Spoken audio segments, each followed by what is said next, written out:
Mr. Men, the Christmas tree. Mr. Forgetful had forgotten to buy a Christmas tree. Can you imagine? No Christmas tree. Where would Father Christmas put the Christmas presents? Normally Mr. Happy helps Mr. Forgetful to buy his tree, but this year Mr. Happy had gone away for Christmas.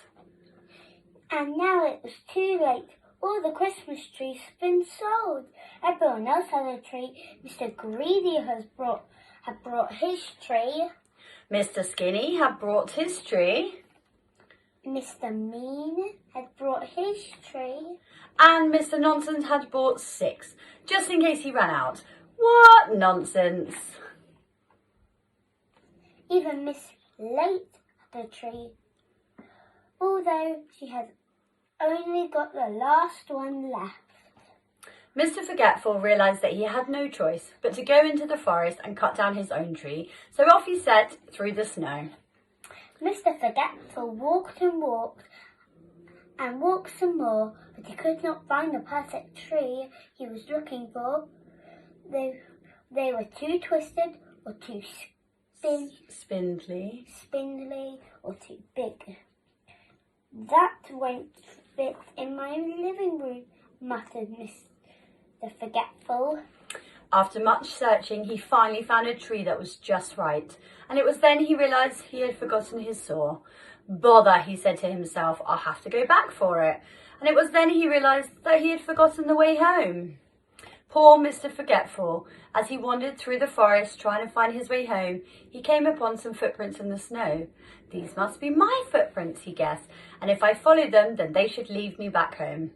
But being the forgetful fellow he is, he forgot to follow them backwards and followed them forwards, back to the Christmas tree he had found.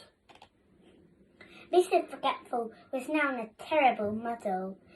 As I'm sure you are, I know I am, and he was cold, and it was getting dark, so he climbed up a tree to see if he could see his house, but all he could see were trees and more trees. In the direction, Desperation. he cried for help. Help! And as luck would have it, help was at hand. Help in the form of Father Christmas, who was flying over the forest in his sleigh at that very moment. I was just on my way to deliver your present to your house, said Father Christmas. Would you like a lift? By the way, Father Christmas, Asked Father Christmas. Once they had arrived, what are you doing up a tree in the middle of the forest on Christmas Eve? You know what, said Mr. Forgetful. I can't remember. Now, where should I put this? Asked Father Christmas, pulling a parcel out of his sack. A Christmas tree-shaped parcel. Well, I never, said Mr. Forgetful, suddenly remembering. You are a marvel. Which just goes to show that Father Christmas really does know what everyone wants for Christmas, even if they've forgotten it themselves. The end.